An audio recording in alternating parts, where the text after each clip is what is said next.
రూపా publications ప్రచురించిన the curious and the classified పుస్తక ఆవిష్కరణలో మాజీ army chief general MM Naravane భారత భద్రతా సవాళ్లపై కీలక విశ్లేషణ చేశారు.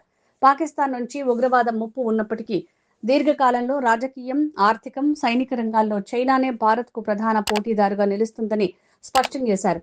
చైనాతో విభేదాలను దౌత్య చర్చల ద్వారా పరిష్కరించుకోవాలని, అలాగే బలమైన సైనిక సన్నద్ధత అత్యంత అవసరమని ఆయన ఉద్ఘాటించారు. చైనా శత్రువు కాదు, ప్రధాన పోటీదారని చెప్పిన ఆర్మీ చీఫ్ జనరల్ నరవానే భారతదేశ భద్రతా సవాళ్లు, పొరుగు దేశాలతో ఉన్న సంబంధాలపై ఆర్మీ మాజీ చీఫ్ జనరల్ ఎంఎం నరవణే అత్యంత కీలకమైన విశ్లేషణ చేశారు. రూపా పబ్లికేషన్స్ ప్రచురించిన తన నూతన పుస్తకం the curious and the classified unearthing military myths and mysteries విడుదల కార్యక్రమంలో పాల్గొన్న సందర్భంగా ఆయన మాట్లాడుతూ సంచలన కామెంట్స్ చేశారు.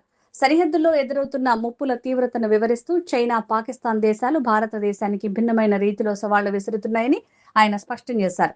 పోటీదారు మాత్రమే, శత్రువు కాదు. భారత్కు పాకిస్తాన్ నుంచి నిరంతరం ఉగ్రవాదం ముప్పు పొంచి ఉండటం వల్ల మన శ్రద్ధ అంతా పశ్చిమ సరిహద్దులపైనే ఎక్కువగా ఉంటుందని జనరల్ నరవణే పేర్కొన్నారు. అయితే భవిష్యత్తును దృష్టిలో ఉంచుకుని రాబోయే రోజుల్లో అన్ని రంగాల్లోనూ చైనానే భారతదేశానికి అత్యంత ప్రధానమైన పోటీదారుగా నిలుస్తుందని ఆయన అభిప్రాయపడ్డారు. ఈ క్రమంలోనే చైనాను సూచించేందుకు ఆయన శత్రువు అనే పదాన్ని ఉద్దేశపూర్వకంగానే వాడకుండా పోటీదారు అనే పదాన్ని ఉపయోగించడం గమనార్హం. కేవలం సైనిక రంగంలోనే కాకుండా రాజకీయం, ఆర్థిక వ్యవస్థ, అంతర్జాతీయ వంటి బహుళ రంగాల్లో చైనాతో భారత్కు తీవ్ర పోటీ ఎదురవుతుందని, ఇలాంటి పోటీ ఉన్న చోట కొంత ఘర్షణ వాతావరణం సహజమేనని వ్యాఖ్యానించారు.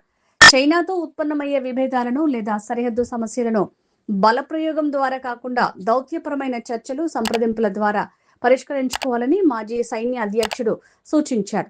బలప్రయోగం అనేది ఎల్లప్పుడూ చివరి ప్రాధాన్యతగానే ఉండాలని స్పష్టం చేశారు.